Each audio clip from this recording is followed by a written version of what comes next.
Tu. Aku rasa di kampung ha. Hebat. Assalamualaikum. Wajah. Ni kau. Oh, kita boleh tunggu. Oh.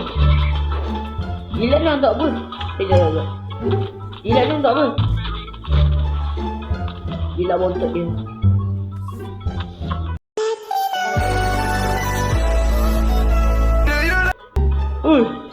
Weh, kita boleh bawa dia guna jilat.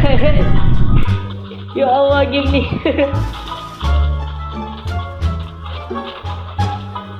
Ya Allah. Okay, terus naik kereta. Kami, boleh naik kereta, bhai. Oh yo, ini first time je kambing boleh naik kereta tu.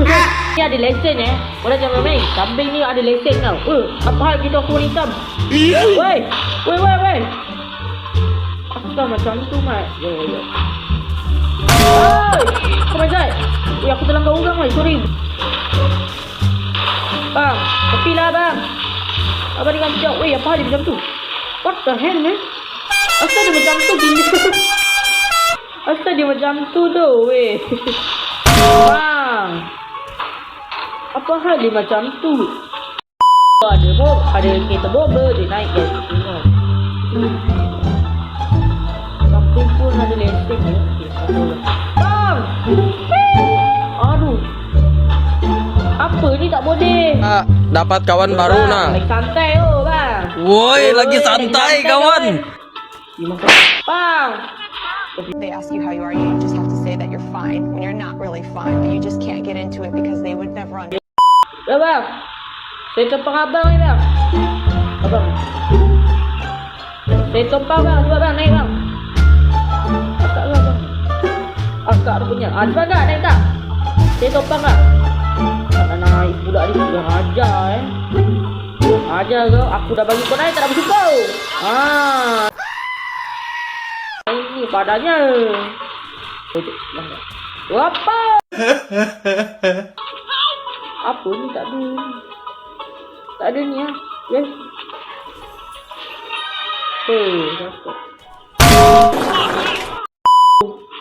Tidur dekat kolam ni. Apa benda lah kau ni bang? Okey, boleh. Dia ada rumah nak juga tidur di kolam tak boleh. Boleh naik pun. Woi. Apa benda ni? La ilaha illallah. Langgar. Aduh. Sorry bang. Apa sini? Apa ni? Dapat kasut, bye. Dapat kasut. Okey. Hello bang. Aduh. Sorry bang, sorry. Wait.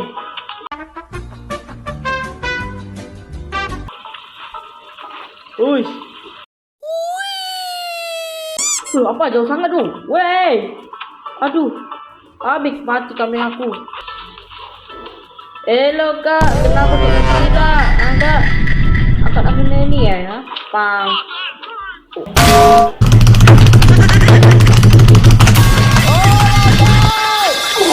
Lagi buat apa ni bang? Jom aku nak masuk TV juga bang. Cuba bang. Wih. Apa benda ni? Wow, ada apa ni? Yo. Oi, aku jadi apa, Mat? Aduh, punyalah kau bercerita. Satu orang je tengok. Apalah, baik kau pergi balik. Aduh. Mana kau? Mana kau?